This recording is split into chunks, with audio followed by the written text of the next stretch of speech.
ఆంధ్ర తెలంగాణలో తక్కువ ఫీజులతో high quality results ఇస్తున్న ఏకైక సంస్థ తిరుమల్ ఐఏఎస్ ఇన్స్టిట్యూట్. జైల్లో ఉన్న పోసాని తనలో ఉన్న యాక్టర్ని బయటకు తీస్తున్నారు. సరికొత్త డ్రామాలు ఆడుతున్నారు. ఇది మేమంటున్న మాట కాదు, పోలీసులు చేస్తున్న ఆరోపణలు. అసలు పోలీసులు ఎందుకు ఈ ఆరోపణలు చేశారు? ఛాతీ నొప్పంటూ పోసాని నిజంగానే నటించారా? జైల్ టు కడప రిమ్స్ ఏం జరిగింది?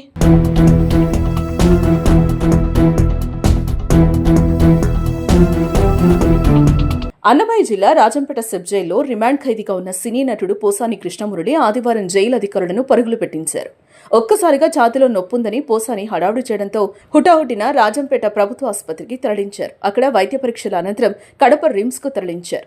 రిమ్స్ లో ఈసీజీతో పాటు రక్త పరీక్షలు కూడా నిర్వహించారు. కానీ పోసానికి ఎటువంటి అనారోగ్యం లేదని, అంతా బాగానే ఉందని వైద్యులు పోలీసులకు చెప్పారు.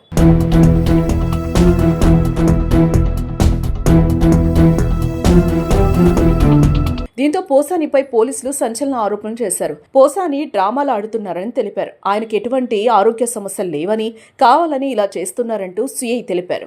వైద్య పరీక్షల అనంతరం మళ్లీ సబ్ జైలుకు తరలించారు. అన్ని వైద్య పరీక్షలు జరిగించారు. ఎటువంటి సమస్యలు లేవు. అతను ఒక నాటకం ఆడి ఈ విధంగా ఆరోగ్యం బాగలేదని చెప్పేసి చెప్పడం జరిగింది.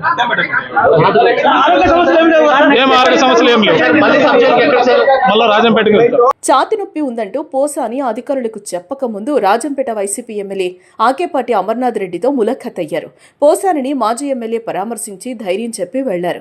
ఈ ములాఖత్ జరిగిన కాసేపటికే ఛాతి నొప్పి అంటూ హడావుడి చేయడంపై అధికారుల్లో అనుమానం వ్యక్తమవుతోంది. ఆకేపాటి డైరెక్షన్లో భాగంగానే పోసాని డ్రామాకు తెరలేపారా అనే అభిప్రాయం కూడా వ్యక్తమవుతోంది. కావాలనే పోసాని డ్రామాలు ఆడుతున్నారని పోలీసులు చెప్పడం ఇప్పుడు చర్చనీయాంశం అవుతోంది.